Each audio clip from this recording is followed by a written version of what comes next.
Sou Nancy Lima, especialista neurocomportamental, e neste vídeo eu quero falar com você sobre o adolescente e o mal que a rejeição, a exclusão social e o bullying causam na vida dele, assim também como as necessidades psicológicas que ele tem nesta fase da adolescência.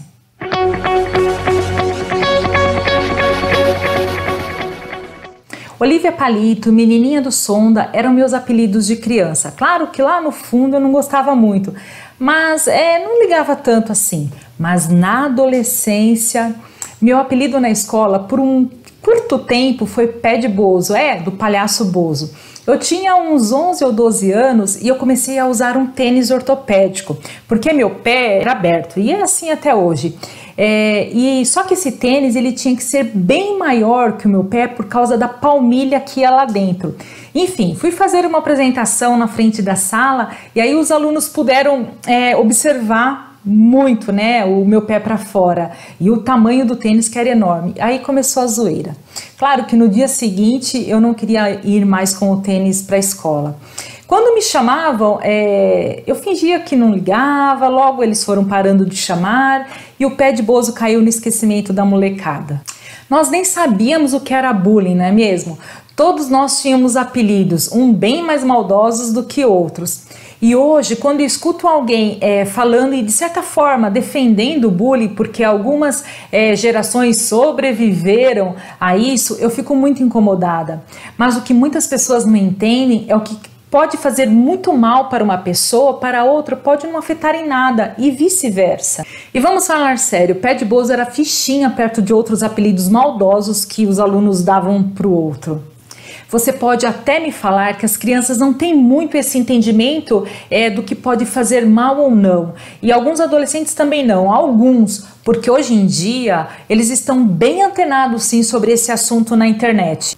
É por isso que esse vídeo é para você adulto. Assim você poderá ajudar seu filho, seu sobrinho, seu neto a lidar melhor com tudo isso. Claro que nem todos sofrem os mesmos danos emocionalmente, mas quando alguém é hostilizado, ninguém para e pergunta, vai lá e pergunta se ele está sendo ofendido, se quanto aquilo está impactando no seu psicológico. Ninguém faz isso. A neurociência tem estudado casos como aconteceu lá naquela escola em Suzano em março de 2019, quando um adolescente e um rapaz atiraram contra alunos da escola. Eles estudam fatos como os adolescentes ser solitários na escola, ter uma vida muito reservada, se a exclusão social e o bullying pode ser uma reação a esses comportamentos violentos. A adolescência é um período marcado por muitas inconstâncias e incertezas. São mudanças biológicas acontecendo tanto no corpo como no cérebro.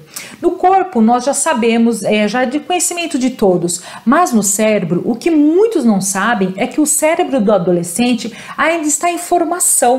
Durante a adolescência, as regiões do cérebro envolvidas na geração e na regulação das emoções, como o sistema límbico, onde ocorre parte das emoções, e o córtex pré-frontal, onde ocorrem as tomadas de decisões, planejamento, a percepção e também a expressão das emoções, ainda estão em desenvolvimento, tanto estrutural como funcional. Isso não significa que as crianças e os adolescentes eles não sejam capazes de tomar decisões até atingir a vida adulta. Eles tomam decisões e muitas vezes de forma correta. Mas temos que ter em mente que o desenvolvimento dessas habilidades mais complexas será estabelecido com o passar dos anos, com estímulos, com desafios, apoio, oportunidades, evoluindo para que essas habilidades se tornem cada vez mais assertivas. Socialmente, as relações entre os adolescentes ainda não estão estabelecidas. É tudo muito rápido entre eles. Um dia eles estão amando a turma, no outro dia já nem se querem ver mais. Num dia a amiga é a best forever, no outro ela já nem está mais na agenda do celular. Eu vejo os adolescentes hoje em dia como é diferente da minha época de adolescente. Hoje tudo para eles é tudo muito, muito intenso. A tecnologia acentua tudo, é tudo muito mais e em tudo que eles vivem. É um momento que surge a necessidade de independência, as pressões sobre o que estudar, que profissão seguir, muitas reatividades emocionais nesse período pode gerar muitos estresse também. Os adolescentes têm muitas expectativas e isso pode gerar uma insatisfação relacionada ao medo, à rejeição social, à ansiedade, onde as necessidades de relacionamentos saudáveis não sejam supridas excluídas totalmente. Nós, seres humanos, temos a necessidade de nos relacionarmos. Nós nascemos assim. Estou falando de pessoas normais, porque tem aquelas que vão falar que amam ficar sozinha, que gostam muito, vivem muito bem assim. Não, estamos falando de normais. Preste muita atenção. O adolescente tem 4 necessidades básicas fundamentais que são comprometidas pela rejeição dos amigos, seja a exclusão social ou o bullying. São elas: primeiro, necessidade de pertencimento; segundo, autoestima; terceiro, controle; e quarto, existência significativa. O adolescente tem necessidade de pertencimento, de se sentir parte de um grupo. E quando isso não acontece por algum motivo, e ainda mais pela rejeição e exclusão, ele perde a sensação de segurança e também compromete boa parte da sua saúde mental. Quando isso acontece? Quando ele se sente cortado do grupo, de um relacionamento, fortalecendo nele sentimentos de tristeza e raiva, aí gerando um alto nível de estresse. A exclusão social pode levar a um desejo tão forte de pertencer que adolescentes podem ter suas tomadas de decisões comprometidas, fazendo com que ele tenha comportamentos altamente destrutíveis, como participação a grupos extremistas. Quem disse isso foi um cientista político, Paul James, e ele falou sobre o perfil de alguns jovens australianos que se juntaram a grupos terroristas, que eram jovens que se sentiam isolados, marginalizados ou excluídos em sua sociedade, e que eles buscavam era uma conexão cara a cara com o que o grupo tinha a oferecer a eles. Williams, em um artigo publicado em 2007, afirmou que a exposição constante à rejeição e à exclusão leva o indivíduo a um esgotamento de enfrentamento, e isso pode resultar em depressão e também no desamparo. Diante disso, precisamos ter um olhar mais atento para os adolescentes, pois dentro desses impactos emocionais, o desespero pode encarcerar pensamentos, sentimentos e ações. Triste, não é mesmo? E a baixa autoestima? Sim, ela pode ocorrer. Ela pode se tornar um sinalizador que o adolescente necessita de mudanças para ser mais inclusivo.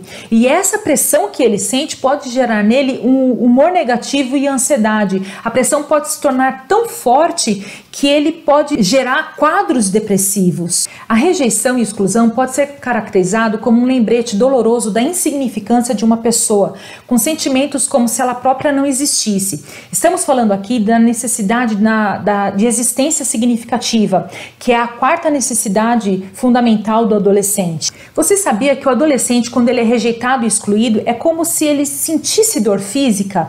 Como chegou a essa conclusão? Cientistas observaram que quando é rejeitado e excluído, um aumento da atividade em uma determinada área do cérebro é semelhante ao padrão da ativação neural que ocorre quando os participantes eles experimentavam dor física. Eu acho isso muito triste, e ainda tem pessoas que acham que tudo isso é frescura. Senti a necessidade de trazer esse assunto, além de ter sido tema do meu TCC na especialização de neurociência, porque não temos como cobrar a inteligência emocional de um adolescente se ele é alvo de bullying, rejeição e exclusão por parte dos colegas, dos amigos, dos familiares, seja em qualquer ambiente que ele se encontra. Diante de tudo que falamos aqui, queria fazer um alerta para os pais, para os professores, para as pessoas que desempenham trabalhos com adolescentes, que observem os sinais que os adolescentes dão, porque eles dão muitos sinais. As consequências, elas podem ser bem difíceis para quem sofre bullying, rejeição. É muito mais saudável tratar antes do que depois, quando a dor se tornar muito profunda. A rejeição e o bullying em sala de aula e na escola, às vezes é de conhecimento dos educadores e dos assistentes, que muitas vezes consideram parte das relações sociais normais, mas não são. Por isso a necessidade de esclarecer as consequências que isto pode provocar. Se cada pai e professor tiver um entendimento claro de não desconsiderar os sentimentos de frustração, dor e raiva como sendo algo passageiro, mas procurar fazer com que o adolescente tenha a possibilidade de fazer a autorregulação das emoções, o problema ele não vai cessar, mas com certeza diminuirá muito em nossa sociedade. Curtiu o vídeo? Então compartilhe com seus amigos. Não se esqueça também de se inscrever no canal e ativar o sininho. E assim continuamos falando de inteligência emocional para todos.